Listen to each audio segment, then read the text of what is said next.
Reka twizere ko mumeze neza cyane nk'ibisanzwe twagarutse mu mwanya w'amakuru abagezweho kano kanya mu ruganda rw'imyidagaduro ikaze.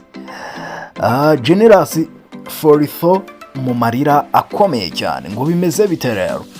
Umuraperi Generous wamamaye cyane mu myaka 10 ishize cyane binyuze muri filime Rocky yasobanuraga icyo gihe, yatangaje ko yicuza cyane ariko umwanya yataye anywa ibiyobyabwenge kugeza ubwo abarimo papa cyangwa ndetse na yamano uyu musore yafashije kwinjira mu muziki yasanze baramaze kumusiga mu kibuga cya muzika.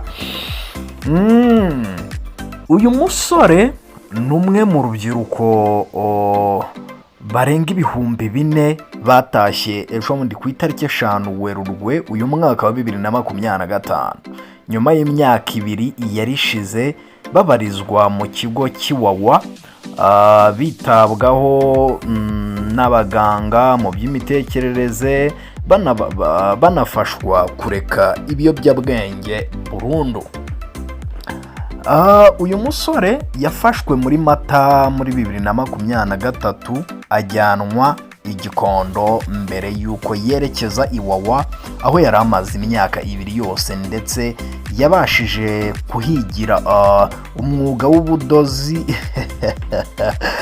ariko anashyira imbaraga cyane mu gukora kuri zimwe mu ndirimbo zizaba zigize albumu ye.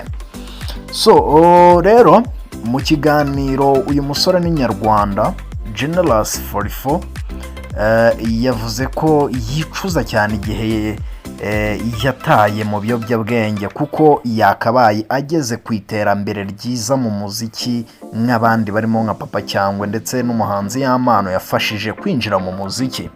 Uyu muraperi yavuze ko ari mu ba mbere binjiye muri lebo ya Rocky Kimomo wamamaye mu gasobanuye films. Yanavuze ko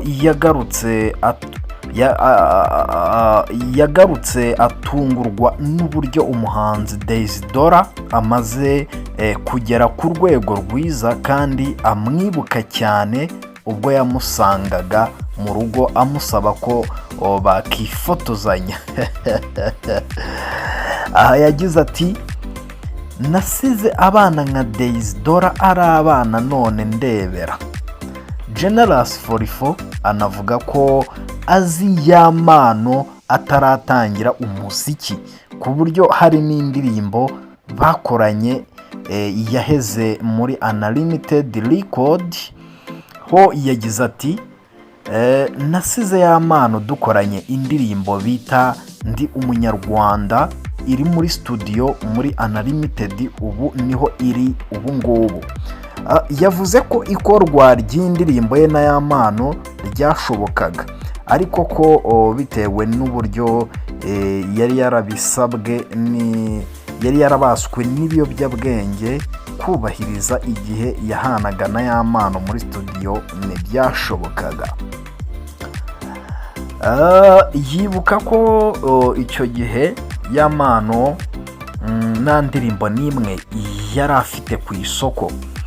Generous Foritho avuga ko iriya ndirimbo yakoranye na Yamano ari nziza cyane ku buryo yumva azamwegera bakareba niba bayishyira hanze. Generous Foritho asobanura ko imyaka 11 umwaka 11 urashize ari inshuti na Rocky Kimomo, ndetse ko kumenyekana kwe byagizwemo uruhare nawe ubwo yashyiraga indirimbo ze muri filime yagiye asobanura mu bihe bitandukanye.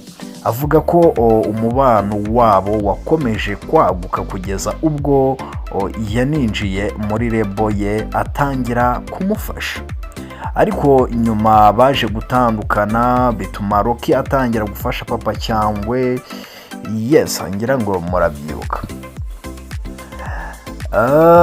Generous Foritho avuga ko yari yarageze mu bihe bidasanzwe kubera ibiyobyabwenge. kugeza ubwo Rocky yatangiye kumwitaza kubera imyitwarire ye, ahubwo ahitamo gukorana na Papa Cyangwe. Uyu muraperi avuga ko hari n'indirimbo yitwa Papa Cyangwe yaririmbyemo. So Papa Cyangwe ndetse na Mukadafu.